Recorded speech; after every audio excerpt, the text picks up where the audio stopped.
Good afternoon. Welcome along to Saints Live. I'm Kenzie Benali. And I'm Steve Forbes. Thanks for joining us for today's South Coast matchup between Southampton and Brighton. Now, the Seagulls have just one win from 9 Premier League meetings with the Saints. And Steve, what weather for it? Yeah, a glorious day down at the Amex. But before we find out if Ralph has changed things around with his team today, the Saints live lineup certainly hasn't, as we welcome the return of Dean Hammond and Paul Belveston. Dean, how you doing? Are you over Thursday night yet? I'm very well, Steve. Yeah, look, over that game, move on to the next one. But looking forward to this one. Always enjoyed playing in this fixture as a player. Two of my former clubs. So yeah, I'm looking forward to the game and a good opportunity for Southampton to bounce back today. It certainly is. And Paul, I did want to make this clear. I have missed you for the last 3 days. Finally, recognition at last. Can I just say I'm delighted that finally we've got a bit of colour coordination going on. You've worn the same colour, Yes. pretty close in the studio. Me and Dean match as well.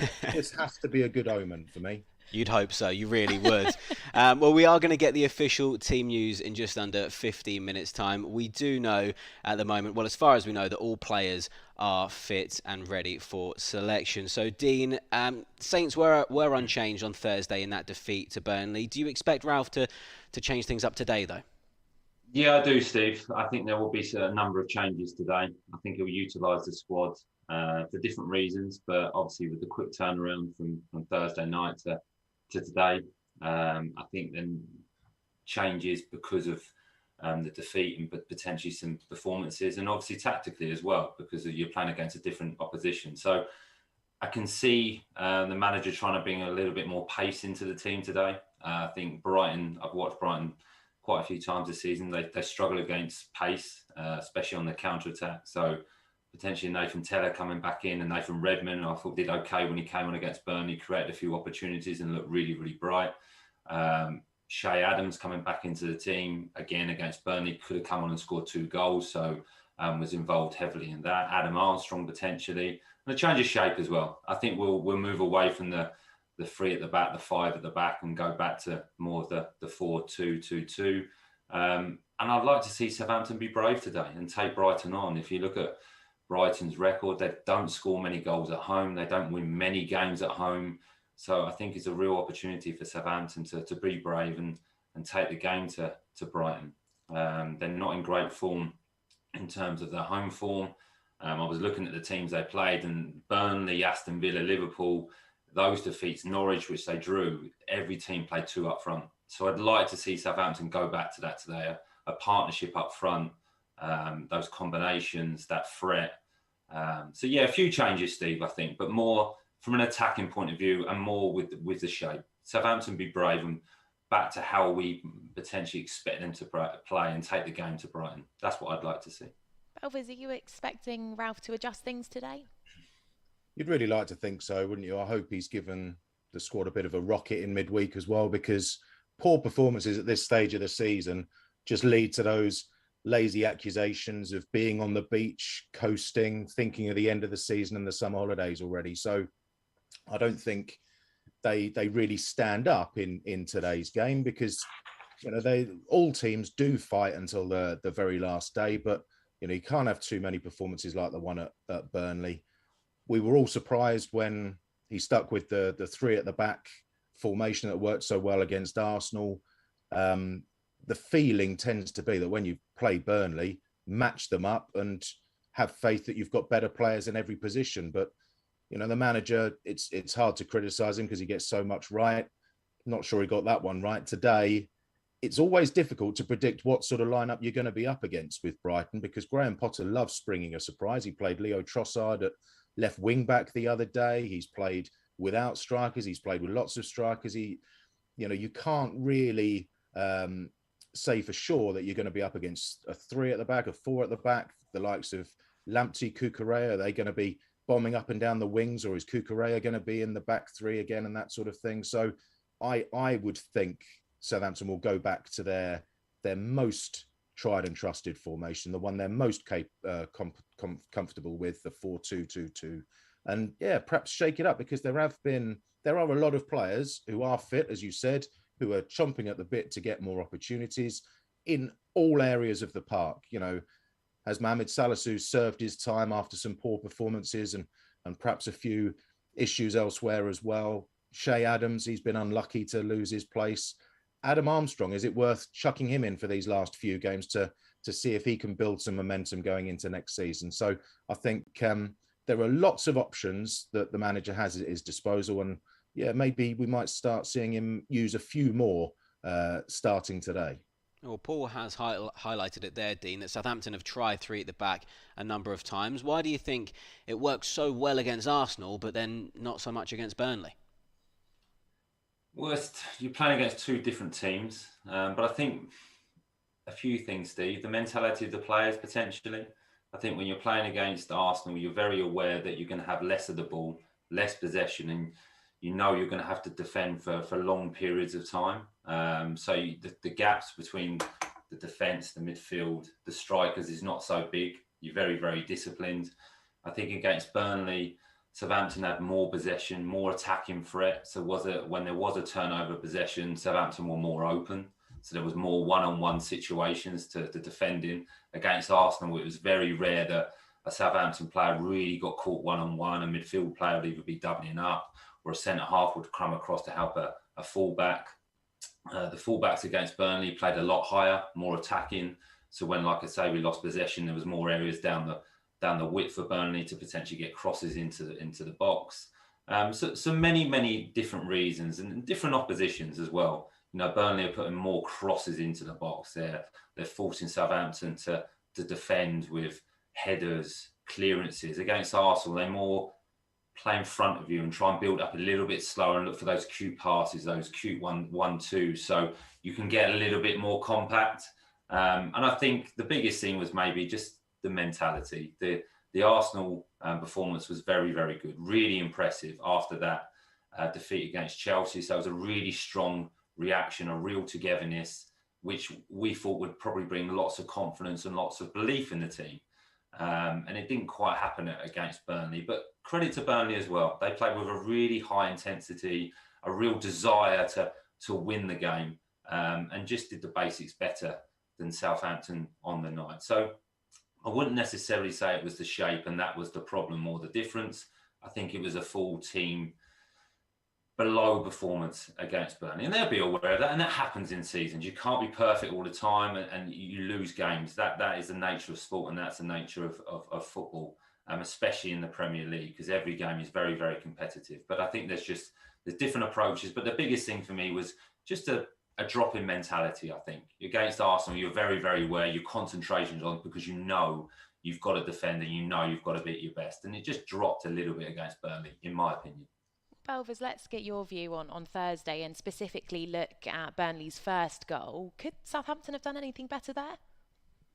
I think they could. It was an absolutely phenomenal strike, but you know, there's a bit of pressure on the ball there. But then when it comes in to the goal scorer, he's got time to control it, to think what he wants to do, to then shift it and then pick out that far post. Now, the finish is absolutely wonderful, but he's only had 3 shots in the Premier League before that moment. It's not like this is an instinctive striker who's taken an opportunity without having a split second to consider his options.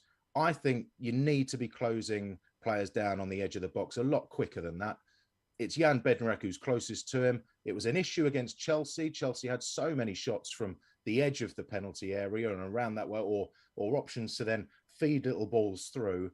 And that's very un-Southampton-like. When they're at their best, they're putting pressure on players all over the pitch, not giving anyone a fraction of a second to consider their options and to produce something. So, yeah, I think that's alarming, really, that a player can take the ball, have a little moment to think, shift it, and then finish.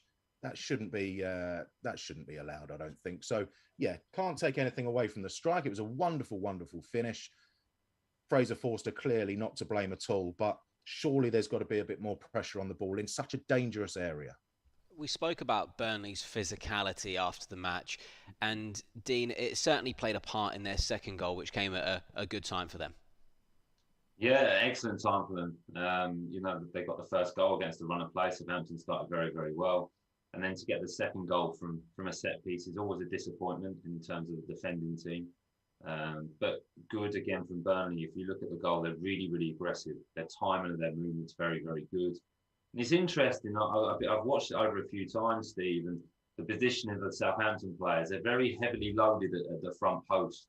And I think the players that are actually Mark and Collins, Workhorse, are midfield players that are trying to block their runs. They're not actually their markers. And I think Lianco is supposed to be the one that's designated to go and attack the ball and try and win the ball in that centre area. And he kind of gets his movement a little bit wrong, loses the flight of the ball a little bit. James Ward-Prowse, is he fouled? Potentially. Collins kind of uses his body to try and win it. Is Jack Cork offside? Does he touch the ball? You can't tell really, so it's difficult. And I think I agree, you should probably always give it to the attacking team. That's what we want. We want to see goals in games. But yeah, it came a good time for Burnley. But at a time where Fraser Forster was making saves and Burnley were well on top. So you could probably say they deserved that second goal. But it's a disappointment for Southampton because you think we're under par at the moment. We're not quite performing. Can we get into half-time at 1-0? Can we reorganise? Can we look at a few options? Can we change things and come out in the second half and try to get ourselves back in the game? But 2-0 down away at Burnley is tough. Really, really tough. But again, I keep saying it. Burnley were good. Very, very good. They played with that intensity and belief within the game that we've not seen all season from them.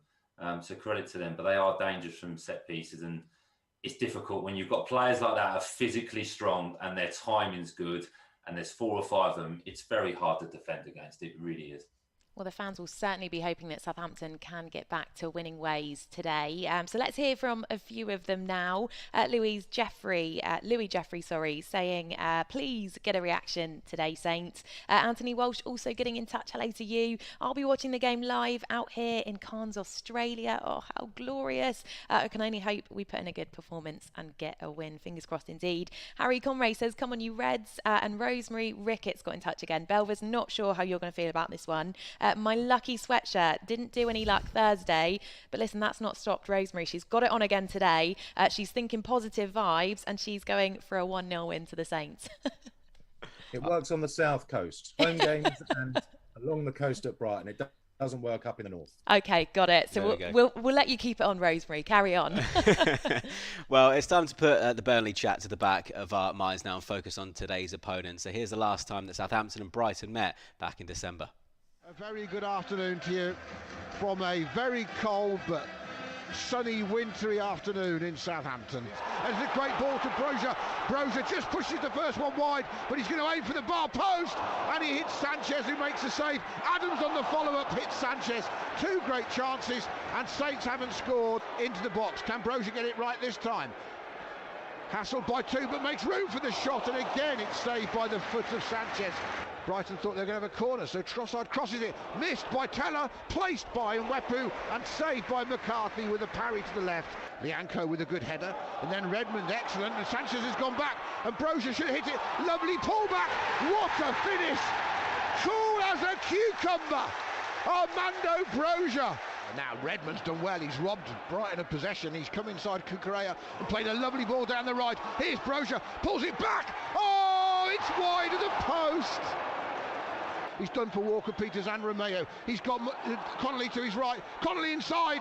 Should have been a goal for Mopé. And he's hit it straight at McCarthy, who reacted well and made another good save. Saints have got it down the right. They're not going to get that, though. And Redmond doesn't need to foul him. It's something serious there. Well, and Brighton are down to 10 men, Dave. Right-footed, hits the wall. Jakob Mode, and then volleys it back again. It goes in. There's no offside flag. And he with a volley for the shot hits Mopé. A crushing draw, if ever there was one, for Saints. Well, the team news coming your way in less than a minute's time, so we can sneak in a few more comments from those of you watching along at home. Brian Davies, hello to you. He says, don't forget those of us heading to the women's game today. Yes, that's a big one. Good luck, of course, to Southampton women. We will be keeping our eyes on that one. I think they're kicking off at 3:30. John Jeffrey is going for a Saints win, 7-2. That would be rather nice, wouldn't it? But we're going to have to pause the comments and get to the team news. That's what we've all been waiting for. for. And Ralph Hasenhüttl has made 6 changes to the Southampton starting 11 today that suffered that defeat to Burnley. So let's run through that now then, shall we? Seems he's opting to go back to that 4-2-2-2 formation. In goal, it's Fraser Forster. At the back four, Tino Livramento, Jan Bednarek, Mohamed Salisu coming back into the side, and Carl Walker-Peters. Then in the midfield, it's our captain James Ward-Prowse and Oriol Romeu. Out wide, it's Nathan Redmond and Nathan Teller. And up top, it's Shay Adams and Shane Long. Let's take a look at the substitutes bench then for the Saints. It's Willy Caballero, Lianco, Jan Valery, Roman Perro, Ibrahima Diallo, Stuart Armstrong, Moy Elianusi, Adam Armstrong and Armando Broja. OK then, let's come to you, Belvis, first. We were expecting changes, 6 today. Do you think this team is the one to do the business over Brighton? I think it's a very interesting lineup, isn't it? And I think there must be a little bit of reaction to what happened against Burnley in here. We don't often see Ralph make changes to more than half the team, do we? I mentioned perhaps Salisu serving his time on the bench. We've also heard about how perhaps Lianco can't manage games every 3 days at the moment when he works his way back. It's good to see Tino Livramento back in, and hopefully he can rediscover his early season form. He's perhaps not quite matched that in the most recent week since his injury, but 4-2-2-2 definitely the way to go. I'm a big fan of Nathan Tellers, although this season hasn't been quite as good for him as last season. But yeah, I think Shay Adams deserves a go again. Shane Long is a surprise to me, but I'm sure there's great thinking behind that decision. Yeah, certainly some interesting talking points there, Dean. And Belvis just touched on the fact that he's a fan of Nathan Teller. And I know you're a fan of the other Nathan as well. You've been calling for a while to see Nathan Redmond starting for the Saints. What do you make of this starting 11 today? Really exciting, really attack-minded. Really excited to see this team play again today. Nathan Redmond coming back into the team, Nathan Teller, that pace in wide areas, Livramento coming back in, Carl Walker-Peters going to left back. So really looking forward to seeing how those 4 combine and work together. I think that's been one thing that's potentially been missed of late in Southampton, that pace that you need, whether it's on the counter-attack or Nathan Redmond or Nathan Teller being able to run with the ball when Southampton win the ball back to get them up the pitch. But I agree with Belvis. The only interesting selection is potentially Shane Long, really. Adam Armstrong, that he's getting selected in front of Adam Armstrong, which is not a surprise because Shane's been brilliant of late and he brings so much to the team. And I'm sure him and Shay Adams can cause Brighton some problems today, physically and in behind with their powerful running. So, yeah, really looking forward to this team play today and really positive about the manager's decisions. And it looks like there's a reaction and a reaction to try and take this game to Brighton. And I really ask questions of them because I really believe that if Southampton can score a couple of goals today, they'll win the game because, like I've said, Brighton do not score many goals at home. No, absolutely. We'll make sure you're getting in touch. Those of you watching along at home, tell us what you make of that starting 11 to take on Brighton today. And whilst you're doing that, we're going to look back on the reverse fixture in December. Belvis, Armando Broja, obviously not starting today, but he scored a fantastic goal in that game. Talk us through that one. Oh, big fan of this goal. Robert Sanchez got a lot of stick for this clearance, but I think Southampton reacted brilliantly. It cleared the halfway line, and then within a split second, it's through to Broja, and then what a finish. 2 wonderful moments there where he put Shane Duffy on his backside, and then the quick thinking, the outside of the foot, I think that took Sanchez by surprise. But this was when we knew that the striker on loan from Chelsea was really something special. He'd shown it a couple of games.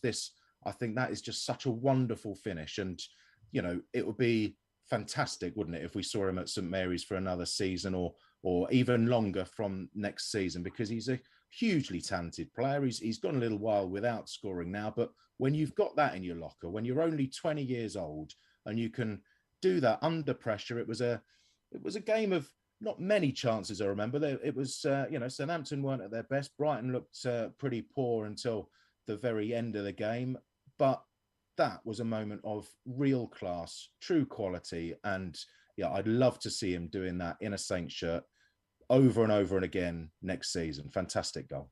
Yeah, it was a great finish, but Broja has gone 6 Premier League games without a goal now, Dean. How do you assess his recent form? As Kenzie says, he's been dropped to the bench today, but do you think it just mirrors the overall form of the team of late? Yes, but I think it mirrors his age, Steve. He's 20 years old, and he's playing in the Premier League. I think it's his only second experience of being on loan from Chelsea. And also there's an awareness from the opposition now. Teams are aware of what a good player he is and what a threat he is. He's not a surprise anymore. So probably teams are adapting to him and giving him more respect. I think there's an awareness and an expectation from himself because he's done so well and he's scored some really, really good goals that he expects maybe more for himself. And I think in that moment, you can try and do a little bit too much. I think there's been moments where he's tried to take too many players on or try to do something different, where when he came into the team, he was really free, really relaxed and just played his game with that powerful running behind, with the goal we saw against Brighton with the Cruyff turn and then the finish with the outside of his foot. He's a fantastic player. I mean, what a talent he is. I agree with Paul. I'd love to see him back at Southampton for next season and even longer, because I think he's going to be a fantastic player. But he's a striker. He's just been a little bit inconsistent at the moment. But like you say, the team's not probably creating as many chances of late, so that his opportunities have been reduced. And also the change of shape, where he's had to play up front on his own as well. He's not always had a partner, so that changes things as well. But I think he's got so many attributes that would be very, very harsh to just judge him on his goals. I think he does so much more for the team. His hold-up play for a 20-year-old is so impressive. One of the best strikers that Southampton have had in Ricky Lambert. He scored lots and lots of goals, but his hold-up play was superb. Really, really is, and it's so important for a striker. And I think Broja is not at that level yet, but he has that strength. He has that physical capability to be able to do that. And he scored 6 Premier League goals, I think, this season. So he's done well. At 20 years of age, he's done very, very well. And he's going to have these bits where he's going to be inconsistent. And the manager is managing him very well. Bring him out, let him reflect, give him a rest, bring him back in. So he's been great. Yeah, he's a really exciting player, isn't he? And despite the fact that he starts on the bench today, the fans are feeling, I think, optimistic for today's clash with Brighton. Alex Taylor getting in touch saying he thinks it will be a 2-0 victory for Southampton. James Caps, good afternoon. He says, come on the Saints. Adam Hardy-Smith also watching along, and he says, I like the lineup we have for playing Brighton today, and he is going for a 2-1 win to Southampton. Well, mentioning 2-1 wins, that was the scoreline when Southampton won at Brighton last season. Yannick Vestergaard getting the first goal on the day, Paul, and it came at a great time for him. Yeah, he was. He went through a purple patch, didn't he? I remember going to Evian on a pre-season tour with Southampton. Spent a couple of days with the squad in my reporting role, and Mark Hughes. It was his start of his the start of his season after he'd kept the club up, and he was getting very frustrated in a friendly that every corner wasn't being directed at Vestergaard. It took a little while for him to become this sort of threat at corners, and then he went through this patch where Ward-Prowse to Vestergaard was a regular thing, and it was causing opposition teams all the problems you'd expect someone, because he is. Didn't we have a prediction of 7-2 earlier in the programme? He was 7'2", and so he should be winning every header. And he was also cracking with the ball at his feet at that time. Then he got an injury, and it all went sort of wrong for him. And ultimately, we didn't see him in a Saints shirt too many more times after that. But yeah, cracking header there, the sort of thing he should have been doing on a more regular basis from the moment he joined the club, really. Dean, you've seen a lot of Leicester this season. It just doesn't seem to have clicked for him there, does it? No, unfortunately not, Kenzie. And I think there's many reasons for that. I think it's been well documented that Leicester have had lots of defensive problems this year. And it's not just been him. He's not been able to have a run of games. He didn't have a pre-season. He had the campaign with Denmark, so he had a lot of work during the summer as well. He picked up a small injury, I think, at the start of the season as well. So he's had a few setbacks along the way to not really be able to find his form, to be honest. Playing in a free at Leicester, I don't think suits him and has helped him really. Always playing in that 4 at Southampton, and I think that's when he was at his best. So yeah, it's difficult sometimes when you sign for a new club. And obviously with Leicester, there's an expectation there to achieve and win games. And it's been a difficult season for Leicester all round, really. So it's been a tough time for him. But I think he's an excellent player. If he can get himself really, really fit, again, he's a big size. He can score goals. He's good in a defensive area. He's good with both feet in terms of playing out. So I can understand why Leicester signed him, because he is kind of a Leicester player, the way they play with a possession-based football. So it's been disappointing for him. It really, really has. But I think that goes alongside it. It's probably been a disappointing season for Leicester, and he's not the only one that's not really found his form at the club this year. I don't think I've ever felt so insignificant as a human when I sat next to Yannick at the Player Awards in 2018. He's massive. Felt like he just could pick me up with one hand, chuck me on his shoulder. Anyway, so Saints' second goal was a VAR awarded penalty, again created by Yannick Vestergaard. What did you make of that decision, though, Paul? Yeah, the distribution, I mentioned it. Vestergaard went through this lovely spell of pinging these wonderful long passes. It gave Southampton an extra weapon. And then Kyle Walker-Peters did extremely well to essentially launch himself into the box, didn't he? Because there was a huge debate. Was this inside the box? Was it outside? The referee initially gives the free kick, and then, as you say, it went to VAR, and it was a very difficult one to judge. They don't have Matrix style cameras who can, swing round and point exactly where the player is in relation to the pitch. And it was one of those decisions that when it goes your way, you're delighted. When it goes against you, you're absolutely furious. And whatever the VAR had decided, we would have had that scenario. Southampton would have felt very hard done by if it wasn't a penalty. Brighton did feel hard done by when the referee then changed his mind and pointed to the spot. I still couldn't tell you for sure that it was a definite penalty. I've watched this many, many times this morning. And yeah, I'm still very confused very often by what VAR decides is a clear and obvious error. That wasn't for me, but we took it, very happy. And what a cracking penalty by Danny Ings. I thought it was interesting that James Ward-Prowse picked up the ball and was walking into the area. But it was Ings that put it away, and you couldn't complain with that decision there because it was a fantastic spot kick. Yeah, it certainly was. Well, back to today's game then, Dean. I mean, it's no secret that Brighton have been really struggling at the Amex. I mean, they've only won 3 home games all season. I think 4 home games from the whole of last season. Why are they finding it so difficult on home soil? I mean, it's a great question. I'm sure the players and the manager are trying to really work that out, why they don't win games. No, I wouldn't say they don't perform at the Amex. I mean, I've watched games where they perform very, very well. Missed opportunities. They do create lots of chances. So they get the opportunities. They just find it hard to convert them. They're missing that striker. They really are. And their away form's brilliant. I think they're got the 6th or 7th best away form in the Premier League, which is very impressive for Brighton. But then the home form is 18th or 19th. So I think it's to do with potentially inconsistency in team selection. Paul mentioned it, Graham Potter likes to change things about. Inconsistency in the shape, injuries to players. I mean, Nwepu's come back of late as a midfield player who's a real goal threat, and he's found some form now, but he's been in and out with injuries. Bissouma's been in and out with injuries and problems off the pitch. I think that's not helped. Trossard and Mopé can be really, really effective. They are really, really good and dangerous, but they're a little bit inconsistent as well. And obviously Adam Lallana. Brighton are at their best when Adam plays. He's very, very good in that central midfield role, and he kind of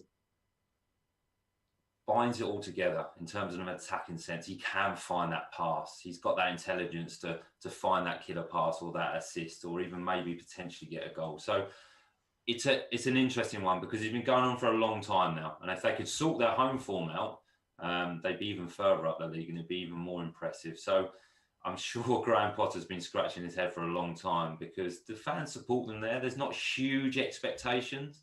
The crowd do generally get behind them. There's moments of little bit frustration. But yeah, if they can improve their home form, they'll have an even more impressive Premier League season. What areas of the pitch do you think Southampton are better than Brighton, Paul? And how do you think we can exploit them today? Absolutely, as Dean mentioned up front, you stick any of the three main strikers, Armstrong, Broja, Adams, in the Brighton lineup, they would score hatfuls of goals. You know, every team in the mid-table of the Premier League would benefit from a prolific striker, and that's always the accusation thrown at Graham Potter. Finding one is impossible. You know, you can't just pop down strikers for you and get one off the shelf and guarantee 20 goals. They've got Danny Welbeck, who, you know, has proven in the Premier League many times he can score goals. He rarely has ever gone on long goal-scoring runs. Neil Maupay has scored some cracking goals and some heartbreaking injury time goals. Leo Trossard has got a lot of quality, but they're never seemingly going to be a 15 goal a season kind of person. And if you put someone in, a natural finisher in the middle of the forward line that Brighton have, because they create so many wonderful chances, they would absolutely thrive. I've done a lot of Brighton games at the Amex this season. I was at the Norwich game, and they've been talking that up because it's the most recent home game as, you know, a hugely dominant performance, a wonderful game, you know, showing that they were back on form. They had 31 chances, 31 shots in that game. Only 5 of them, though, were on target. And Tim Krul only actually had to make one good save. That was from close range against Joel Veltman. They had a penalty that Maupay fired over the bar after Krul had got in his head. So, you know, I think they do tend to shoot from distance or take a lot of shots on which have got a sort of low percentage shots, really. They're unlikely today to test Fraser Forster from distance too much. So I wonder if, you know, perhaps a little bit of the Arsenal approach could come in to force here. If Southampton sit back a bit, let Brighton play, they will make mistakes, and then, you know, there'll be opportunities to press and to nick the ball and then to counter attack. There's so much pace in the Southampton team today that's a real weapon that we could see come good today. And just let them create their or let them have their shots from 25 yards away. You know, Mwepu scored a cracker the other day from distance, but rarely do they. So I think, you know, it's perhaps, you know, there's obviously the approach to be really brave, really go at them, look to react to the disappointment against Burnley and so on, or perhaps be a bit cuter. Just let them, because, you know, Dean said that the fans do support Brighton down there. They absolutely do, but they also do get frustrated. I've been at a few games where they've booed. Leeds 0-0, Norwich 0-0 again. You know, the poor home fans there, you have got to feel sorry for them a bit. They've only seen 4 goals from open play at home all season, and 2 of them were back in August. So it's not going to take a lot for those home fans to get a bit frustrated again. And if Southampton can play on the counter-attack a bit, I think they're in for a good day. Yeah, they certainly haven't enjoyed too many happy moments at the Amex, have they? That's for sure. Well, kick-off is fast approaching, 2 o'clock, of course. And as we build up to that, the fans are sending in their final thoughts. Rachel Lloyd, hello. She says, come on, Saints, let's see some fight and get into that top 10. Harrison Lovett is also with us. Come on, you Saints, stay strong. We can do it. So, Dean, clearly the fans feeling positive about this one, despite, you know, some significant changes, which I think, you know, we were all hoping to see today. We expect a reaction from the Saints. How do you see this one going? Well, I think both teams will fancy winning the game today. I really, really do. But I think with the team selection that Ralph's gone for, I'm really excited about this.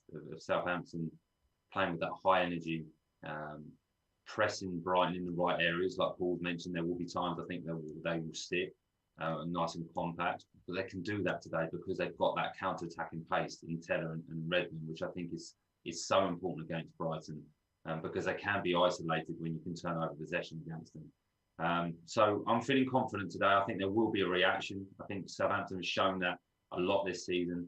When they've had some disappointment, they've reacted very, very well as a group. So I'm going to go for a 1-0 Southampton win. 1-0. Okay, Belvers, your score predictions and thoughts on the match, please. I think Brighton miss Bissouma in the middle of the park. I think Romeo and James Ward-Prowse can grab hold of that middle of the pitch today. I think we've got 2 cracking footballing teams on show. There's a lot of pace in both both teams, and I think we'll see a lot of good attacking, fun to watch football. But I do think Brighton are going to continue to struggle to score. So let's do it for Rosemary's Sweater. Oh, sorry, we cut you off Yeah, I there, missed that Belvis. there. What was that? Oh, I'm not telling you again. No, whatever the result was, I got it right. Well like played, that. well played. Do you just want to tell us, though, so I can write it down? 2-0. 2-0, perfect, excellent. 1-0 and 2-0. Great stuff, Dean and Paul. Thank you so much for joining us on Saints Live this afternoon. Not long till kick-off at the Amex, where a win would take Southampton above their opponents in the table. As mentioned, Brighton haven't scored at home since January, whereas Southampton have won 4 of their last 5 Premier League games played on a Sunday. So there is a chance the travelling Saints fans could see goals today. We will be back after the match on the final whistle, so do make sure you join us then. Enjoy the match and we'll see you soon. Bye for now.